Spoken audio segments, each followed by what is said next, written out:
Ei, pessoal, vamos ver o filho da diva passar vergonha! A risada estridente de Blake ecoou pelo auditório enquanto outros adolescentes se entreolhavam com sorrisos maliciosos. No palco, os holofotes criavam uma ilha de luz cruel, onde Marcus Johnson, de 16 anos, esperava sozinho diante de uma plateia de rostos pálidos e sorrisos irônicos. A Academia Westmore era o tipo de escola particular onde adolescentes ricos ostentavam sobrenomes poderosos e egos ainda maiores. Um lugar onde os alunos dirigiam carros de luxo e competiam para ver quem daria a próxima festa extravagante. Marcus era o projeto de caridade da escola. Um garoto negro de Oakland que ganhara uma bolsa integral enquanto sua mãe, Vivian Johnson, uma superestrela da soul music, viajava pelo mundo. O microfone está ligado, Sr. Johnson, sorriu o diretor Reynolds com falsa cordialidade. Já que o senhor insistiu em participar do show de talentos, estamos todos ansiosos para ver o que o senhor preparou. A plateia riu baixinho. Todos sabiam que Marcus nunca havia se voluntariado. Blake e seus amigos haviam falsificado sua assinatura no formulário como parte de uma elaborada humilhação. Vamos ver se talento é de família, sussurravam nos corredores. Marcus nunca havia cantado em público. Na verdade, fazia questão de esconder qualquer ligação com a carreira da mãe, não por vergonha. Vivian Johnson era uma força da natureza, vencedora de 5 Grammys, mas por exaustão por sempre ser reduzida à filha do filho do famoso cantor. Desde que chegou a Westmore, 6 meses antes, vivia à sombra desse rótulo, mesmo se matando de estudar para provar seu valor. Era estranho como ninguém se lembrava de que sua mãe era negra quando pediam selfies ou ingressos para shows. Mas, quando queriam menosprezá-lo, a cor de sua pele se tornava o alvo perfeito para piadas disfarçadas de brincadeiras amigáveis. Estamos esperando, Marcus, insistiu a diretora Reynolds, tamborilando os dedos. Ou você vai desistir? Marcus sentia o peso da escada sob os pés. Praticamente conseguia tocar a expectativa do fracasso no ar. No fundo da plateia, viu Blake e os amigos com os celulares prontos para registrar seu constrangimento e transformá-lo no próximo vídeo viral humilhante. Não tenho nada preparado, disse Marcus em voz baixa, mas firme. Que pena, respondeu a diretora com um suspiro teatral. Quem sabe na próxima vez? Acho que conseguimos, concluiu Marcus, surpreendendo a todos. Um silêncio repentino tomou conta do auditório. De seu assento na primeira fila, a professora de música, Sra. Rivera, olhou para ele com uma expressão indecifrável. Apenas uma. Semana antes, ela o encontrara sozinho na sala de música depois da aula, cantarolando baixinho enquanto lia um livro de história. Ele não sabia que ela estava ali até ouvir a partitura cair no chão. Você não precisa fazer isso, disse a Sra. Rivera agora baixinho. Ela era a única pessoa naquela escola que realmente o conhecia. Marcus respirou fundo. Havia 2 opções: sair do palco derrotado ou mostrar uma parte de si que sempre mantivera, escondida. Fechou os olhos, sentindo algo arder no peito. Não apenas raiva, mas uma determinação silenciosa. Na verdade, vou cantar algo que minha mãe escreveu, anunciou com uma calma que surpreendeu até a si mesmo. Mas ela nunca gravou, nem mostrou para ninguém. Um murmúrio de surpresa percorreu o auditório. Até os mais cruéis ficaram intrigados. Uma música inédita de Vivian Johnson. Algo que valia a pena compartilhar. O que ninguém na Academia Westmore sabia era que, antes de Vivian se tornar famosa, antes do Grammy e dos shows lotados, ela era apenas uma mãe solteira cantando canções de ninar para o filho em um pequeno apartamento em Oakland. Marcus crescera não apenas ouvindo a voz dela, mas também aprendendo com ela. Enquanto ajustava o microfone, seus olhos encontraram os de Blake, que ainda sorria ironicamente. Mas havia algo no olhar calmo e determinado de Marcus que fez o sorriso do valentão vacilar brevemente. Blake gritou. O que você está esperando? Johnson? Talvez você precise que sua mãe cante para você, provocando outra onda de risos. Marcus fechou os olhos novamente e respirou fundo. Quando falou, sua voz era baixa, quase um sussurro no microfone. Essa música se chama Invisible. Roots! Então ele cantou. A primeira nota saiu trêmula, mas rapidamente encontrou seu equilíbrio. Era uma balada comovente com traços de jazz. O tipo de música que exigia controle vocal e profundidade emocional. A voz de Marcus, contrariando as expectativas de todos, não estava apenas afinada. Era extraordinária, profunda e rica, com um timbre que parecia impossível para alguém da sua idade. Na terceira fileira, Blake piscou, confuso. Aquilo não estava no roteiro. A humilhação planejada estava se transformando em algo completamente diferente. Marcus cantava sobre raízes crescendo sob o concreto, invisíveis, mas poderosas, sobre carregar a história de seus ancestrais no sangue, sobre permanecer inteiro em um mundo que tenta nos destruir. Cada palavra, cada nota parecia desfazer camadas, de uma persona cuidadosamente construída. Na primeira fila, a senhora Rivera observava com os olhos marejados de lágrimas. Ela havia testemunhado algo raro naquela sala de música na semana anterior. Não apenas talento bruto, mas a disciplina que só se adquire com anos de prática dedicada. Depois que a partitura caiu no chão, ela perguntou por que ele escondia aquela voz. Porque eu não quero ser o garoto cantando as músicas da mãe, respondeu Marcus, dando de ombros. E não quero ser o projeto de diversidade que canta. Quero ser respeitado por mais do que meu sobrenome ou a cor da minha pele. Rivera sabia exatamente o que ele queria dizer. Como uma pianista latina que havia deixado o palco para dar aulas, ela entendia o peso dos rótulos e das expectativas. Mas negar seu talento é negar parte de quem você é, ela havia dito na ocasião. Agora, enquanto a voz de Marcus enchia o auditório, Rivera percebeu que ele finalmente havia entendido essa lição também. Ela notou Blake saindo sorrateiramente pela lateral do auditório, cochichando com dois amigos, todos com sorrisos irônicos. A música chegou a um breve interlúdio e Marcus abriu os olhos. Alguns alunos haviam parado de filmar. Outros pareciam genuinamente impressionados. A diretora Reynolds franziu a testa, claramente recalculando sua opinião sobre o projeto de caridade. Foi então que a sabotagem começou. As luzes do palco começaram a piscar freneticamente e, através do sistema de som, um som agudo cortou o ar. Alguém havia invadido a cabine técnica. Marcus hesitou, errando uma nota, mas não parou.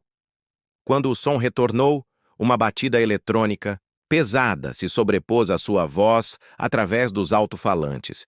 Os amigos de Blake estavam claramente tentando transformar sua apresentação em uma piada novamente. A plateia parecia confusa no palco.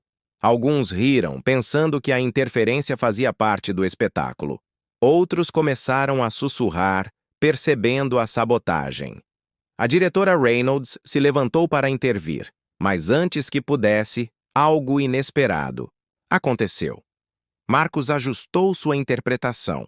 Em vez de lutar contra a intrusão, incorporou-a, modificando o ritmo da canção e transformando a perturbação em música. Anos observando sua mãe improvisar em ensaios e shows o ensinaram a transformar acidentes em oportunidades. As expressões nos rostos de Blake e seus amigos mudaram de satisfação maliciosa para decepção. A plateia, que segundos antes parecia pronta para testemunhar um desastre, agora assistia a um verdadeiro tour de force musical. Os alunos que ainda estavam filmando começaram a se balançar ao som da música. Alguns ergueram os celulares com as lanternas acesas, como se estivessem em um show de verdade. A música agora tinha vida própria, maior do que a intenção humilhante que a havia provocado. Quando a nota final se dissipou, o silêncio preencheu o auditório por um instante, e então irrompeu em aplausos genuínos e espontâneos. Um garoto na primeira fila, Thomas, herdeiro de uma fortuna imobiliária e normalmente um aliado leal de Blake. Foi o primeiro a se levantar para aplaudir de pé. Outros rapidamente se juntaram a ele. Blake permaneceu sentado, braços cruzados, rosto contorcido de amargura. Seu olhar dizia tudo. Isso não acabou. Nos bastidores, após os aplausos, a senhora Rivera encontrou Marcos tremendo levemente, a adrenalina ainda correndo em suas veias. Você sabia que eles tentariam algo assim, não sabia? Perguntou ela baixinho. Marcos assentiu. Blake já mencionou que estavam preparando uma surpresa para a minha apresentação. Foi por isso que escolhi essa música. Minha mãe a compôs para que eu pudesse improvisar e adaptá-la de acordo com o público. Rivera acrescentou, admirado. Eles te subestimaram completamente. Sempre subestimam, respondeu Marcos com um meio sorriso. Foi por isso que você decidiu se apresentar, mesmo sabendo da armadilha? Não exatamente, hesitou. Cantar nunca. Foi o plano. Mas ontem à noite, depois que descobri a inscrição falsa, recebi um e-mail. Ele fez uma pausa, como se estivesse decidindo se continuava. Da Berklee College of Music, em Boston, um programa de bolsas de estudo para talentos excepcionais. A senhora Rivera ergueu as sobrancelhas. É uma das melhores escolas de música do país, e eles querem uma audição ao vivo na semana que vem? Marcos passou a mão no rosto. Você acredita que minha própria mãe nunca me disse que me achava bom o suficiente? Rivera segurou seu ombro gentilmente.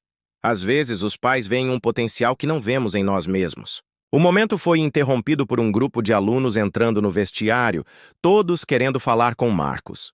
Entre elogios e perguntas sobre a mãe, poucos notaram Blake parado na porta, com o rosto pálido. Ele digitava furiosamente no celular. Aproveite o momento, sussurrou Blake quando finalmente conseguiu passar por Marcos. Já me certifiquei de que será breve. Havia algo em sua voz, uma confiança perturbadora, que fez Marcos sentir um arrepio. O que quer que Blake estivesse planejando a seguir seria pior do que luzes piscantes ou interferência sonora. Naquela noite, ao retornar ao seu dormitório, Marcos recebeu uma notificação. Alguém havia postado um vídeo de sua apresentação nas redes sociais da escola. Não era apenas o vídeo, eram os comentários abaixo dele. O primeiro, de uma conta anônima, dizia: descubra a verdade sobre o talento de Marcus Johnson e por que sua mãe o mantém escondido do público. Link nos comentários. Era só o começo. Na manhã seguinte, o celular de Marcos não parava de vibrar. Notificações inundavam sua tela. Mensagens, comentários, compartilhamentos. O vídeo que Blake havia postado não era apenas da apresentação. Era uma montagem maliciosa, intercalando Marcos cantando com clipes antigos de Vivian Johnson, sugerindo que ele estava apenas imitando-a e não tinha talento próprio. A legenda era devastadora. Exclusivo. Por que a diva Vivian Johnson esconde? O filho do palco. Fontes confirmam que ele foi rejeitado por todas as gravadoras por falta de originalidade. Triste. Falso talento. Projeto de caridade.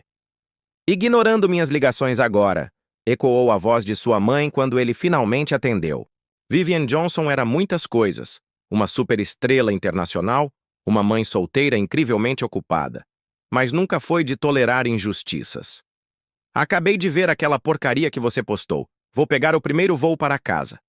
Não, mãe, protestou Marcos. Isso só vai piorar as coisas. O Blake vai adorar transformar isso em ainda mais drama. Houve um momento de silêncio na linha. Você tem razão, disse Vivian finalmente. Essa é a sua história para contar. Mas deixe-me ajudá-la de outras maneiras. Em seu dormitório, Marcos olhava para o teto. Ao lado, seu colega de quarto, Eli, um garoto quieto de Chicago, ofereceu ajuda. Meu pai é advogado especializado em difamação, disse Eli sem levantar os olhos. E eu entendo um pouco de rastreamento digital. Desde quando você se importa? Marcos pareceu perplexo. Desde que ouvi você cantar ontem e vi o que eles fizeram depois, respondeu Eli.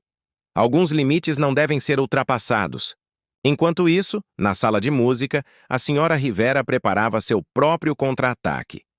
Como assessora do jornal estudantil, ela tinha acesso privilegiado. Olha isso, disse ela, mostrando a Marcos uma pasta de arquivos em seu computador. Tenho gravado todas as reuniões do Conselho Estudantil dos últimos 3 anos para transcrição. Adivinha quem está sempre falando nesses arquivos? Era a voz de Blake, discutindo abertamente como ele manipulava o comitê disciplinar, detalhando até mesmo casos anteriores de bullying contra outros bolsistas. Era a confirmação involuntária de um padrão sistemático. Isso é ouro puro. Marcos hesitou. Só espere o momento certo, concluiu Rivera. O momento chegou mais cedo do que esperavam. Blake, embriagado pelo aparente sucesso de seu ataque online, convocou uma reunião especial do Conselho Estudantil, do qual era presidente, para discutir questões de integridade artística no show de talentos. Ele não sabia que Marcos havia sido avisado por Thomas, o garoto que fora o primeiro a se levantar e aplaudir naquele auditório. O conselho estudantil se reuniu com a administração da escola. Blake parecia confiante, impecável em seu blazer personalizado, enquanto o diretor Reynolds o observava com óbvia admiração. Temos evidências de que certos participantes usaram recursos técnicos inadequados para aprimorar artificialmente suas apresentações, começou Blake, lançando um olhar calculado para Marcos no fundo da sala. Foi então que as portas do auditório se abriram. Não era Vivian Johnson, como todos esperavam, mas Richard Torres, produtor musical vencedor de vários prêmios Grammy e padrinho de Marcos. Espero não estar interrompendo, disse Torres com uma voz acostumada a comandar estúdios de gravação. Fui convidado pela senhora Rivera para discutir possibilidades de parceria com o programa de música de Westmore. Blake piscou, confuso. Senhor Torres, o diretor Reynolds se levantou prontamente. Que honra inesperada. A honra é minha, respondeu Torres enquanto caminhava pelo corredor central, principalmente depois de assistir a este vídeo que está circulando. Fiquei impressionado com o talento deste jovem. Vídeo? O diretor pareceu confuso. Rivera ligou o projetor. A tela não mostrava a montagem difamatória de Blake, mas a filmagem original e sem edição da apresentação de Marcos, incluindo o momento em que as luzes piscaram e a batida eletrônica invadiu a música. Como produtor que trabalha com talentos há mais de 20 anos, continuou Torres, reconheço o talento nato quando o vejo, mas o que mais me impressionou foi isso. A imagem mudou para mostrar Blake e seus amigos invadindo a cabine técnica, mexendo no equipamento durante a apresentação de Marcos. As imagens da câmera de segurança, explicou Rivera em voz baixa, foram instaladas após o incidente de vandalismo do ano passado. Blake empalideceu. Isso está fora de contexto, gaguejou. Mas a tela mudou novamente, agora mostrando capturas de tela das mensagens de Blake, planejando não apenas a sabotagem, mas também a campanha de difamação. Vamos acabar com o garoto negro antes que alguém descubra que ele é melhor do que nós? O auditório ficou em silêncio mortal. Como isso? Blake buscou apoio no rosto do diretor. Seu amigo Thomas sentiu que precisava limpar a consciência, explicou Marcos, entregando tudo para Eli e a senhora Rivera. A diretora Reynolds parecia ter envelhecido 10 anos em 10 minutos. Blake, vá para a minha sala, agora. Enquanto Blake cambaleava, derrotado, Torres se virou para Marcos com um sorriso. Então você nunca contou a eles, contou? Marcos balançou a cabeça, um pequeno sorriso se formando. Contou a eles. O quê? Rivera acrescentou. Que além de ser afilhado de um produtor, Marcos gravou um álbum inteiro no meu estúdio no ano passado. Um álbum com lançamento previsto para o mês que vem. Choque e compreensão se espalharam pelos rostos de todos. É verdade, confirmou Marcos calmamente. Eu não queria que ninguém soubesse. Eu queria ser julgado pelos meus próprios méritos, não pelo nome ou pelas conexões da minha mãe. Mas agora acho que é hora da minha música ser ouvida. O que Blake havia planejado como uma humilhação final se tornou a revelação pública de um talento que o mundo inteiro logo conheceria. Não mais como filho de Vivian Johnson, mas como Marcus Johnson, um artista por mérito próprio. No final daquele dia, 2 vídeos estavam circulando online. Um da incrível performance de Marcus e outro de Blake sendo escoltado para fora do campus, sua humilhação gravada para sempre para milhões de pessoas verem. Às vezes, as piadas mais cruéis acabam tendo os finais mais inesperados e justos. Na segunda-feira seguinte, a Academia Westmore parecia diferente. Avisos sobre uma assembleia especial foram afixados em todos os murais. Uma declaração formal anunciou mudanças no Código de Conduta e nas políticas antidiscriminação. Em menos de 72 horas, o escândalo envolvendo Blake havia transformado a instituição. Marcus chegou discretamente pelos fundos, evitando os repórteres que lotavam os portões principais. A notícia do lançamento iminente de seu álbum havia vazado para a imprensa local, atraindo uma atenção inesperada. Como é ser a pessoa que expôs décadas de racismo institucional velado? Perguntou Eli enquanto caminhavam para a aula. Marcus ajeitou a mochila como alguém que só queria estudar em paz. Na sala da diretora, uma reunião tensa estava em andamento. A diretora Reynolds, agora sob investigação do conselho escolar por negligência, olhava nervosamente para o comitê disciplinar. O caso Blake Hammond não é um incidente isolado, disse um consultor recém-contratado para gerenciar a crise. A análise preliminar das gravações fornecidas pela senhora Rivera revela um padrão sistemático de proteção a certos alunos. Fora da Academia Westmore, a vida de Blake estava rapidamente desmoronando. Sua admissão antecipada em Harvard foi revogada. 3 universidades de elite reconsideraram suas ofertas. Seu pai, um executivo proeminente, enfrentou perguntas desconfortáveis de acionistas sobre valores familiares e responsabilidade social. Blake foi visto pela última vez saindo da casa dos pais com 2 malas, com destino a uma escola militar no Arizona. Sua conta no Instagram, antes repleta de iates e festas exclusivas, foi desativada após uma enxurrada de comentários negativos. Enquanto isso, o estúdio de Richard Torres fervilhava de atividade.